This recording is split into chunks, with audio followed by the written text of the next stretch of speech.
সদ্গুরু না পেলে আপনি বুঝতেই পারবেন না।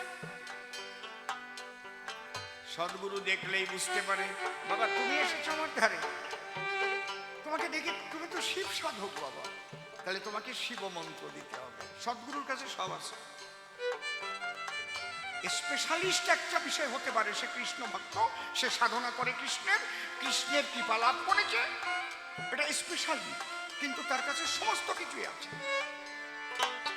কি বলছি বুঝতে পারছেন? জেনারেল ফিজিশিয়ান না হয়ে তো আর স্পেশালিস্ট হয় না।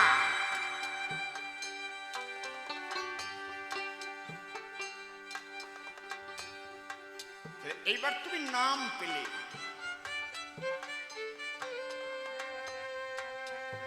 কিন্তু যাকে তুমি ডাকবে, নাম যখন পেয়ে গেলে, তাহলে তুমি কৃষ্ণ ভক্ত, কৃষ্ণ নাম পেলে, আমরা এটাই ধরে নিচ্ছি এখন।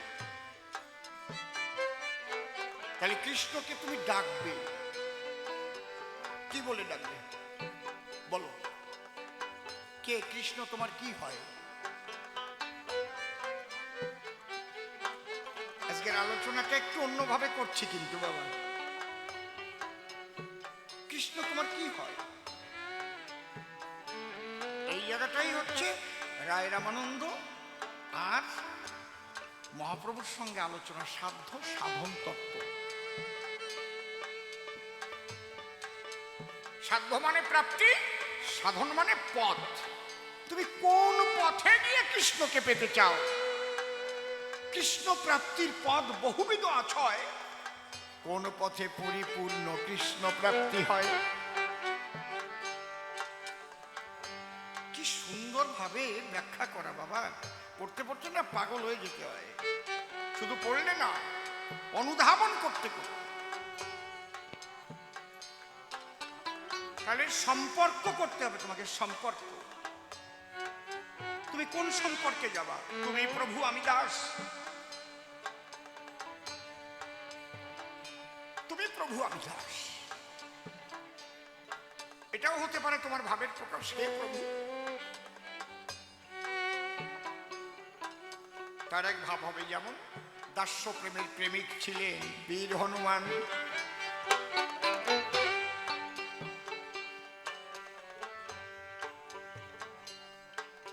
একটু মন দিয়ে শ্রবণ করবেন আজকের কবিগান, এখন বিচার হবে। ওমা কথা বলো না। যার যার ভাব তার কাছে উত্তম, তটস্থ হইয়া বিচারিলে আসে তার রতম। হনুমান রামকে পেয়েছে, যার যার ভাব তার কাছে উত্তম, কাউকে আমি ছোট করছি না, কিন্তু তটস্থ হইয়া বিচারিলে আসে তার রতম। তুমি যদি তাকে সখা জ্ঞানে ভাবো, হে প্রাণ সখা, এখান থেকে বিধিমার্গটা শেষ হয়ে যাবে। কারণ হনুমান বিধিমার্গের ভিতরে,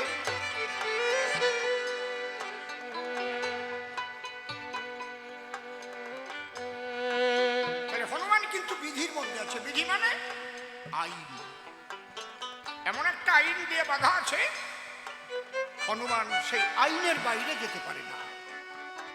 যদি বলেন কিরকম, রামায়ণে কোথায় পাবেন না যে হনুমান কখনো বলেছে, ওরা আমি এদিকে আইতো, এই ফলটা আমি অর্ধেক খেয়েছি, তুই এই অর্ধেক খা। পাবেন? বলেন পাবেন কি? কথা কন না কেন?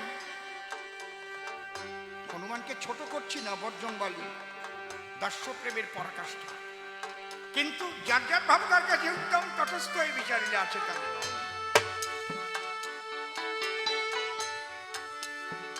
তাহলে সক্ষরসে যারা ভাববে, তাদের সঙ্গে আর একটু নৈকট্যতা বৃদ্ধি পাবে।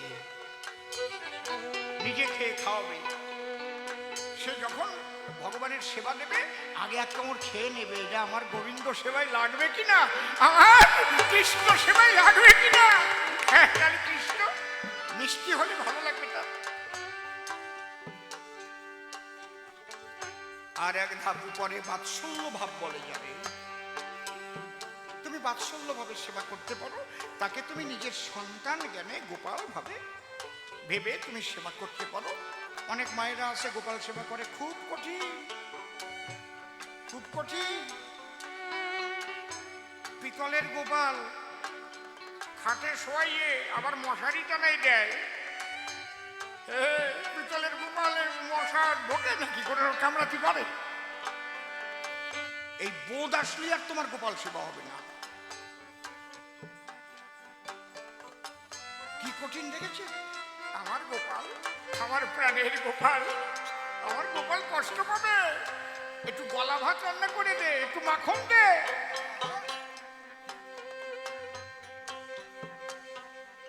তুমি তাকে নিজের সন্তান জ্ঞানেও সেবা করতে পারো। যখন সন্তান জ্ঞানে সেবা করবে আরো নৈকট্যতা বাড়বে। সখারা যা না পারে তুমি তাই পারবে। হরিবল হরিবল। এই যে সাধ্য সাধন তত্ত্বের ভিতরে একদম উপরে কান্ত প্রেমী, এই জায়গায় দাঁড়ায় মীরাবাই বলেছে, শ্যাম তেরি বংশী ফুকারে রাধা নাম, রাধা কভি শ্যাম তো মীরা কভি শ্যাম। রাধারানী তুমি যেভাবে কৃষ্ণকে পেয়েছো, আমারও কৃষ্ণ সেই রকম। আমি তাকে পতি রূপে সেবা করেছি। আমি প্রথমেই প্রাণ গোবিন্দকে গিরিধারী লাল ভট্টকে আমি মন্দিরে বসিয়ে আমার স্বামী রূপে আমি তাকে পূজা করে পেয়েছি।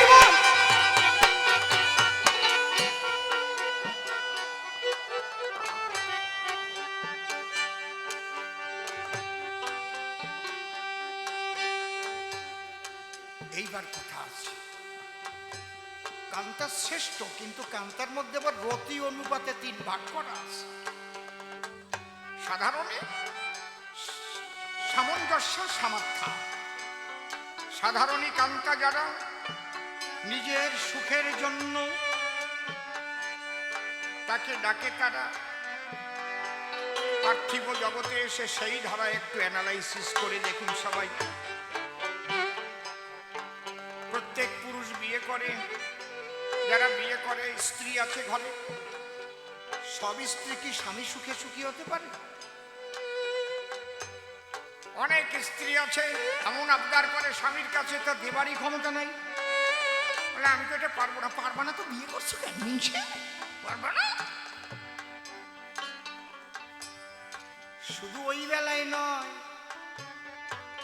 দৈহিক সুখের বেলায়, সেখানে স্ত্রী স্বামী মরে গেলে কি আসা যায়, আমার সুখ চাই। এই জন্য এমন স্ত্রী যার ঘরে তার স্বামী বারে বারে মরে। সামঞ্জস্যরতি কান্তা যারা হয়, তুমিও বাঁচো আমিও বাঁচি, তারা থাকে চলে এই অবস্থায়।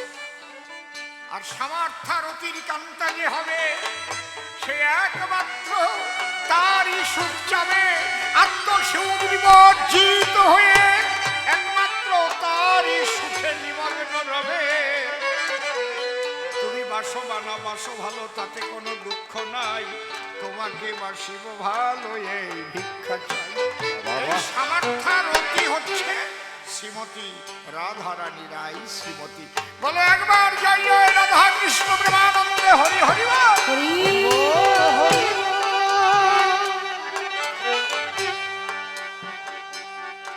কিছুটা বুঝাতে পারলাম, কিছুটা বুঝাতে পারলাম। এবার আপনারা তার সঙ্গে কি সম্পর্ক করবেন, এটা যার যার ব্যাপার। কোন সম্পর্কে আপনি ভজন করবেন। তিনি কারো কিছু নয়, আবার তাকে যেভাবে যে ভজন করে তাকে সেইভাবেই সে দেখা দেয়।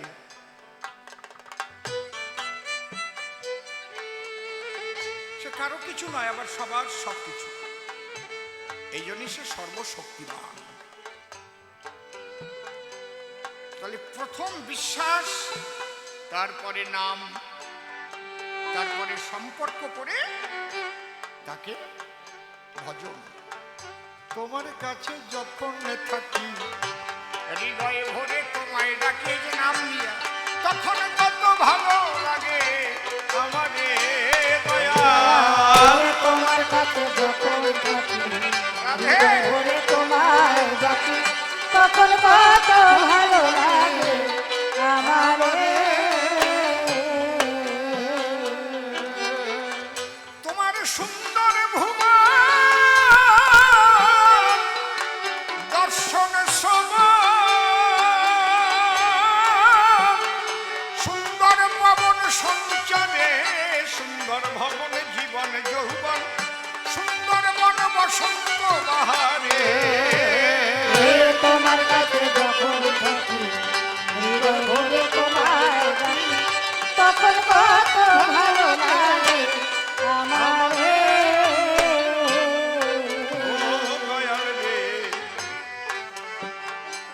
তোমায় ছেড়ে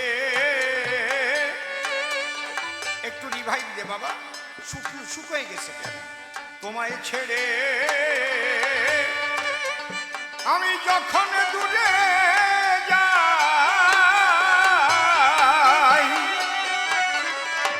ওরে আমার কাজে আমার সাজে আমি বড় লজ্জা পাই। আয় দয়াল রে তাহলে এই যে নাম, নাম প্রথমেও আছে নাম শেষেও আছে। নাম তোমার লাগবে, নাম নামিকে আর দাও কেন আবার কোমা বানাও, একদম কোমা বানাও, রিভাইভটা ঠিক থাকবে। মাঝে মাঝে তুমি নষ্ট করছো, আমি গানে গাইতে কষ্ট পাচ্ছি কিন্তু আমি টিউনটা করছি তুমি মাঝে হাত দিয়ে চাট করে কমিয়ে দিচ্ছ, এটা করছো কেন? হরি বল, হ্যালো, আরেকটু রিভাইভ, হ্যালো চেক, হ্যাঁ এই টোনটা এরকম থাকবে টিউনটা না, আমি না বলা পর্যন্ত হাত দেবে না কোথাও। এত সুন্দর মাইক আমি কেন অসুবিধা বোধ করব তোমার জন্য? মাইকে তো কোনো জায়গায় কোনো ফরক নাই। হ্যাঁ জয় রাধে।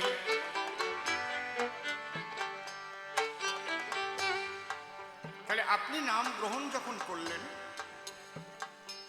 এবার নামকে ভালোবাসতে হবে। কেন ভালোবাসবেন? নামের মধ্যে তো নামই আছে। যেমন চাষিরা খুব ভালোভাবে বীজকে ভালোবেসে বীজ রেখে যায়, কেন? ওই বীজের মধ্যেই আবার বীজ বপন করার পরে আবার সে ফসল পাবে। বীজের মধ্যে বৃক্ষ আছে, বীজের মধ্যে বৃক্ষ যেমন চোখে না যায় দেখা, নামের মধ্যে আছে যেমন রাধা কৃষ্ণ মূর্তি।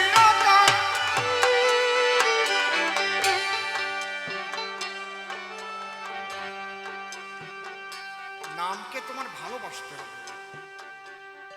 নাম কৃষ্ণ চৈতন্য রস বিগ্রহ পূর্ণ শুদ্ধ নিত্য মুক্ত অভিন্নাত্মা নাম নামে, এই বোধটাকে জাগাতে হবে। আমি নাম নিয়েছি, নামের মালা নিয়ে বেশ তিলক তিলক করে ঘুরছি, আমাকে সবাই বৈষ্ণব ভাবছে, এইরকম না, এরকম হলে তো হবে না। নিজেকে বৈষ্ণব বলে প্রচার করার কোনো দরকার নেই, এমনি প্রচার হয়ে যাবে। গন্ধ যখন হবে না, ফুল ফুটলে গন্ধ ছড়িয়ে যাবে, এমনিতেই ছড়িয়ে যাবে, তোমার ভজন রাজ্যে যখন তুমি অগ্রসর হবে না। এই জন্যই বলছে বৈষ্ণব চিনিতে নারে দেবের শপথ। কিন্তু আমরা এখন বেশি অনুকরণ প্রিয়, অনুসরণ আমরা করতে চাই না। অসীম সরকার কোন কাপড়টা পরে গান গায়, কোন ধুতি কেমন না, আমি সেই রকম করব। অসীম সরকার কেমন পান খায়, পান খেয়ে আমার মুখটাও লাল করব। কিন্তু অসীম সরকার তাকে অনুসরণ করে কতটা অধ্যয়ন করে সাধুগুরু বৈষ্ণবের আশীর্বাদে যেখানে এসেছে সেটা করবা না।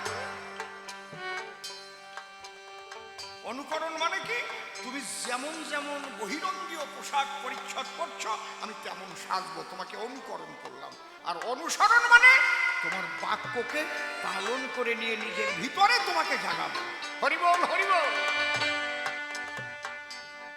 আমি অসীম সরকার বলছি কথাটা, আমি যখন প্রয়াত শ্রদ্ধেয় গুরুদেব রসিক বাবুর সঙ্গে ছাত্র হিসেবে ছিলাম, হাবড়াতে কবিগান হচ্ছে, আমি বাবু বসে বসে পা টিপছি, আস্তে আস্তে আস্তে আস্তে হঠাৎ এক ব্যক্তি এসেছেন, একদম রসিকবাবুর মতো মাথায় টুপি নেওয়া, গান্ধী টুপি,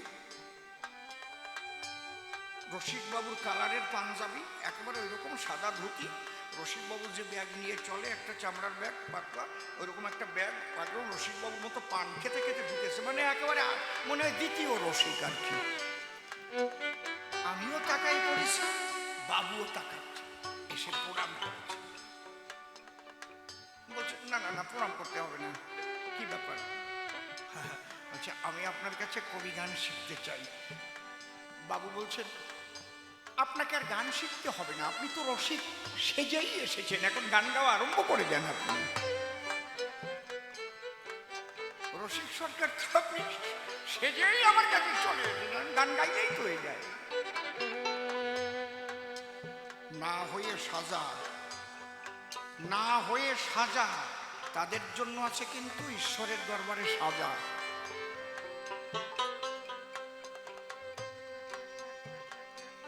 খুব সূক্ষ্ম কথা বললাম।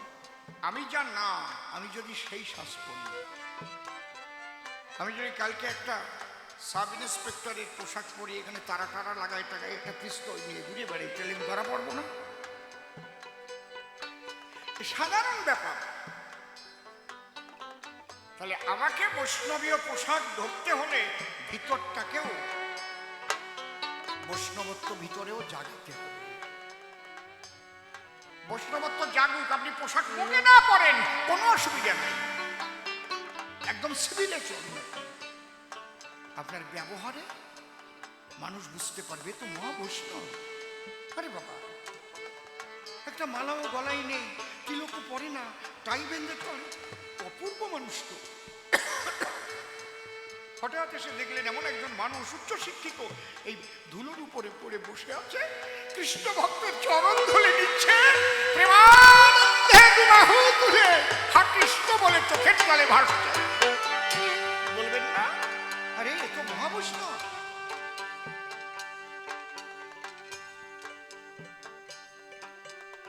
আমরা যেন অনুকরণ কম করি, অনুসরণ করি। গুরুদেব যে বাক্য দিয়েছে তাকে অনুসরণ করে যদি চলতে পারি, তাহলে গুরু শক্তি ভিতরে জাগবে। তাহলে গুরুদেব নাম দিয়েছে, গুরুদেব বলেছে বাবা এই নামের মধ্যে নামই আছে, নামকে ভালোবাসুন। আর আজকের থেকে বললাম, যে তুলসীর মালাটা তোমার গলায় দিলাম, এই মালা ধারণ করার জয় রাধে। বসুন বাবা, এখন কেউ টাকা পয়সা দিতে আসবেন না, দয়া করে কথা শুনুন, এখন আমি খুশি হব। গুরুদেব নামের মালা দিয়ে কি বলে, বাবা আজ থেকে তুলসীর মালাটা দিলাম, মুখ দিয়ে আর মিথ্যা কথাটা বললো না। বলে না? বলে না নাকি? নাকি বলে যে মিথ্যা কথা বলো?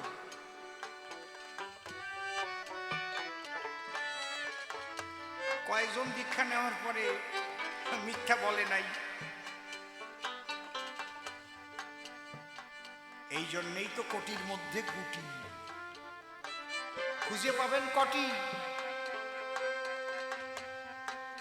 তাহলে প্রথম আপনাকে বাক্যটাকে সত্য রাখতে হবে। দ্বিতীয়, আপনি শিক্ষাগুরু আপনাকে তত্ত্ব দিল কি, বাবা ব্যভিচারে পিতৃধন যেন হরণ না হয়। দীক্ষাগুরু কৃষ্ণ আমার, শিক্ষাগুরু রাই, বৃন্দাবনের ভজন তত্ত্ব যাহার কাছে পাই। ঊর্ধ্বলিঙ্গ ঊর্ধ্বজনী ঊর্ধ্বরতি হয়, ঊর্ধ্ব না হইলে জীবে যাবে জমালয়। পুরুষের লিঙ্গ হয় মস্তকের রমণী, তাহা দিয়া খেলা করে দেব পদ্মজনী। সাধকের স্থান হয় বৃহৎ বৃন্দাবন, শ্রী রাধিকা হয় তার প্রেমের মহাজন।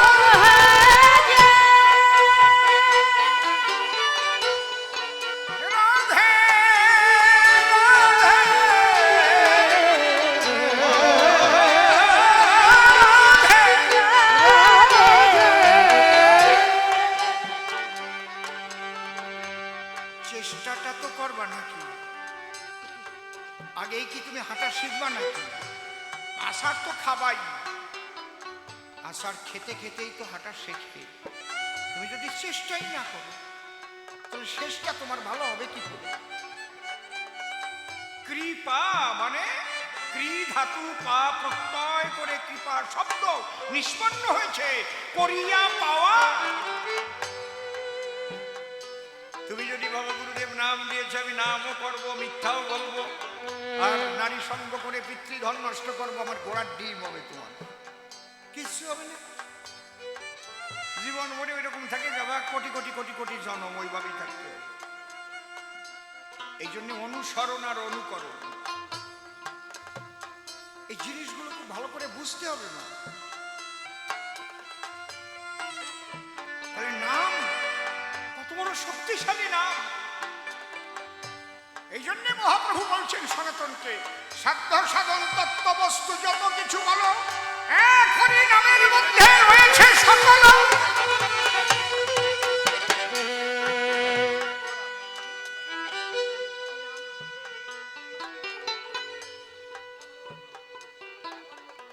শ্যামল বৌদ্ধ নামে কেউ আছেন? বাড়ি কোথায়? পোড়া বটতলা। আচ্ছা, বাটকা বাড়ি। শ্যামল বৌদ্ধ নামে কেউ আছেন এখানে? দয়া করে তিনি বাড়িতে যান। মায়ের শরীরটা খারাপ, আমরা ঠাকুরের কাছে প্রার্থনা করি, যেখানে ভক্ত সমাগম সেখানে তো ভগবানের আগমনের একটা বাতাবরণ তৈরি হয়, এবং এখানে নিত্য পূজা হয় রাধা গোবিন্দের ঠাকুর। এখানে যখন শরীর খারাপের খবর এলো, অসুস্থের খবর এলো, তুমি এই শ্যামল বাবুর মা যাতে অতি সত্বর সুস্থ হয়, ঠাকুর তুমি সেই ব্যবস্থা করে দিও, তোমার কাছে প্রার্থনা থাকে। জয় জয় ভক্তের মনোবাসনা পুণ্যার্থে একবার হরি হরি হরি বল।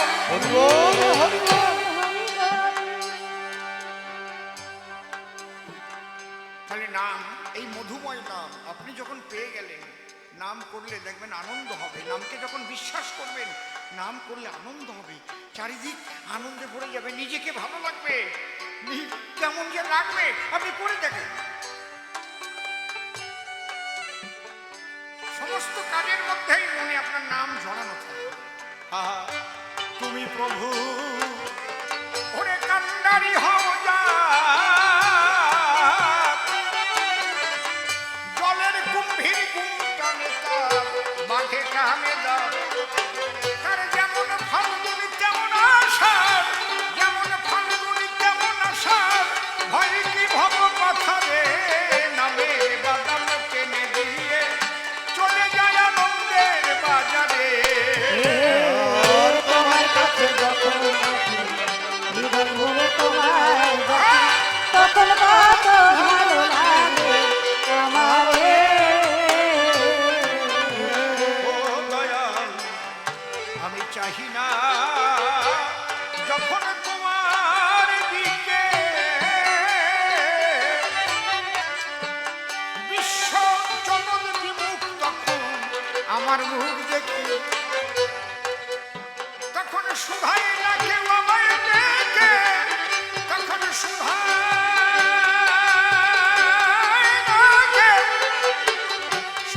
না কেউ আমায় দেখে, বঞ্চিত হই সকল জানে, খালি হাতে ফেরে না কেউ দীনবন্ধু তোমার দুয়ারে।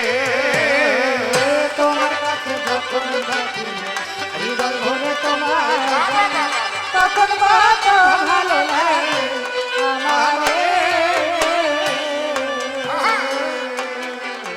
পাগলে বিজয় বলে, হে পরাণ প্রিয়,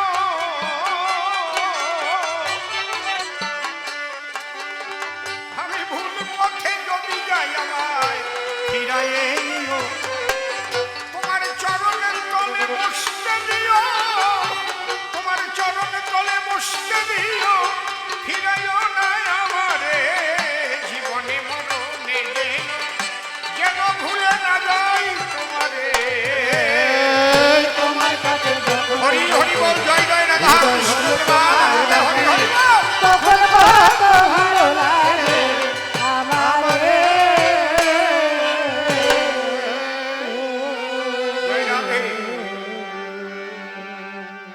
প্রথম একখানা গেয়ে গান কিছুটা দিলাম সমাধান,